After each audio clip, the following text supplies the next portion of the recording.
Cześć, witam Was bardzo serdecznie na moim kanale w serii Lipiec z pielgrzymką, w której gramy na gitarze piosenki pielgrzymkowe, oczywiście nuty, tabulatura, tekst, akordy do pobrania w opisie, w tonacji, w której są na filmie, a jeżeli chcesz w innej tonacji, zapraszam do zostania moim patronem w serwisie Patronite, aby otrzymać dostęp do nut w formacie MuseScore, dzięki czemu możesz transponować utwory, transponować pieśni, piosenki, zmieniać im tonację.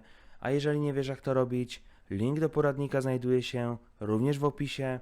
Przypominam jeszcze o lajkowaniu, subskrybowaniu, zostawianiu komentarzy, też o moich innych social mediach, Instagram, a także o możliwości wsparcia jednorazowego w serwisie Buy Coffee.